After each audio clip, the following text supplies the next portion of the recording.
Assalamualaikum warahmatullahi wabarakatuh. Halo teman-teman, berjumpa lagi di channel Belajar Investasi. Di video kali ini saya akan membahas tentang hasil investasi saya di dalam aplikasi Ajaib di bulan April 2025. Nah, ini sedikit telat ya, sekarang sudah di tanggal 8 April teman-teman.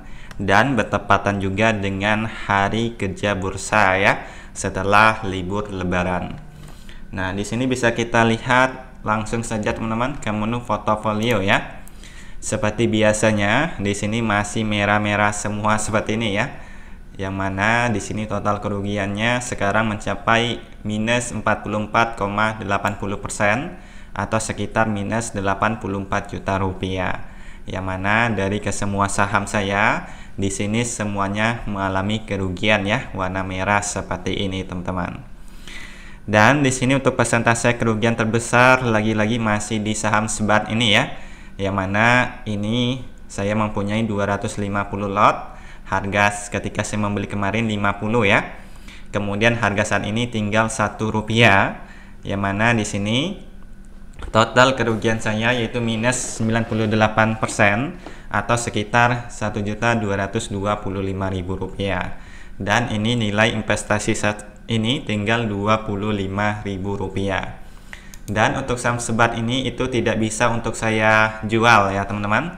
Kenapa? Karena di sini sudah ada 5 notifikasi khusus ya, yaitu adanya permohonan penundaan kewajiban pembayaran utang, ada perusahaan tercatat belum menyampaikan laporan keuangan, laporan keuangan terakhir menunjukkan tidak ada pendapatan usaha, kemudian perusahaan tercatat yang belum menyelenggarakan rapat umum pemegang saham, dan efek bersifat ekuitas dalam pemuatan khusus. Nah, semoga kedepannya untuk saham Sebat ini dihapus ya dari bursa saham, sehingga di sini saya tidak lagi ada untuk saham Sebat ini di portofolio saya teman-teman, karena ini tidak ada gunanya ya, yang mana tidak bisa kita perjualbelikan kalau sudah seperti ini teman-teman.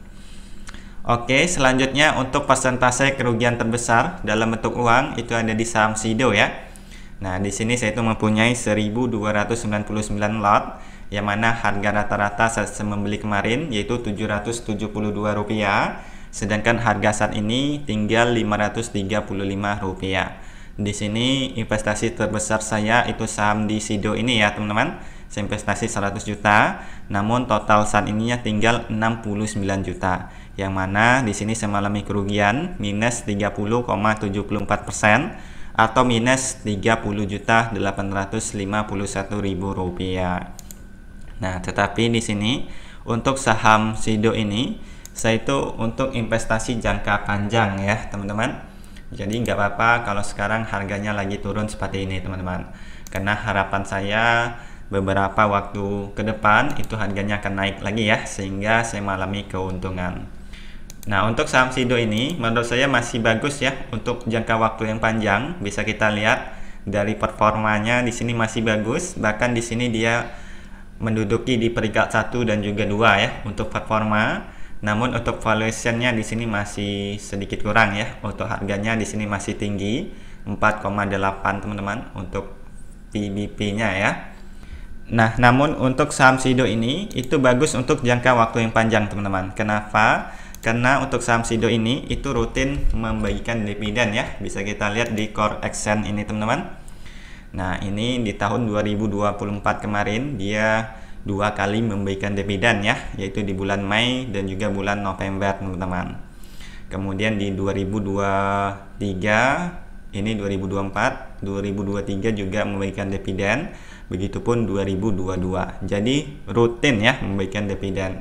Nah, selain kita bisa mendapatkan keuntungan dari selisih harga beli jual, kita juga nanti bisa mendapatkan dividen, yang mana ini akan masuk ke saldo ADN kita teman-teman. Nah, nanti kita bisa gunakan lagi untuk membeli saham, atau kita bisa gunakan juga untuk lakukan penarikan ya.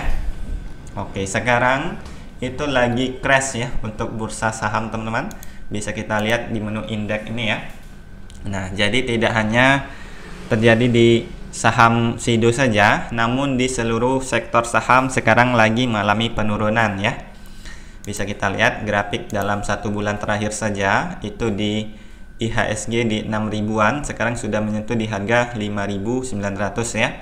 Nah, kalau kita lihat grafik dalam 1 tahun, di sini cenderung mengalami penurunan terus, teman-teman ya.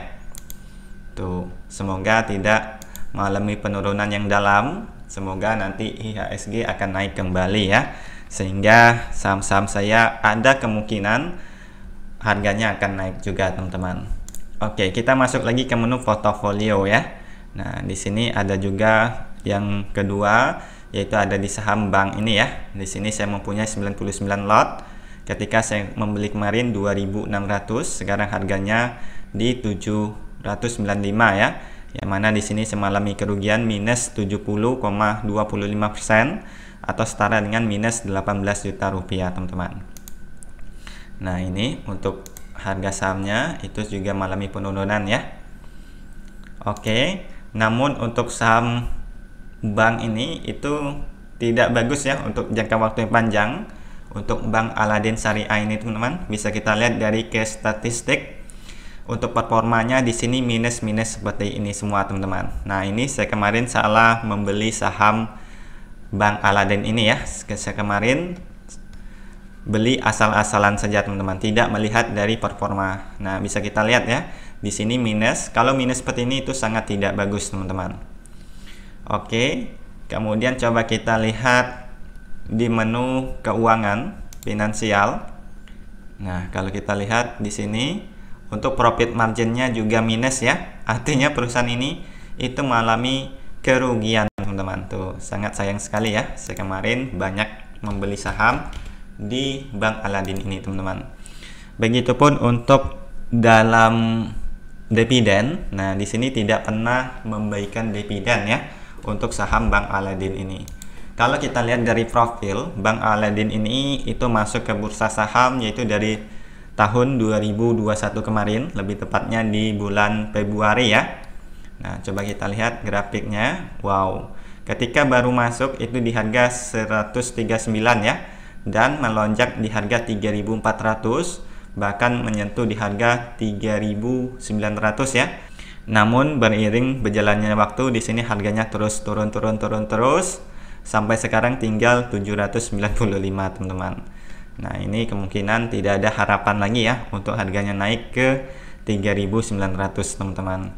Mungkin dalam waktu dekat saya akan jual secara perlahan ya untuk saham Bank Aladin ini. Gak apa-apa, di sini saya mengalami kerugian yang besar, teman-teman. Oke, jadi yang namanya investasi itu penuh dengan risiko ya. Nah, kita bisa mengalami keuntungan, bisa juga mengalami kerugian, teman-teman. Jadi sebelum kalian investasi saham, harus analisis terlebih dahulu. Kemudian selain saham, di sini saya juga ada investasi di reksadana ya, teman-teman. Nah, untuk reksadana lagi-lagi di sini mengalami kerugian minus 40.000 atau setara dengan minus 9,31%. Di sini saya mempunyai beberapa reksadana ya. Namun ada dua yang mengalami kerugian, yaitu di Trim Syariah Saham dan Indeks Insek Sri Kedati Liquid 1, Sri Liquid ini ya. Nah, di sini kerugian terbesar ada di Trim Syariah Saham. Di sini minus 24,96% atau setara dengan 49.000. Oke, jadi mungkin sekian saja video kali ini, semoga bisa bermanfaat. Wassalamualaikum warahmatullahi wabarakatuh.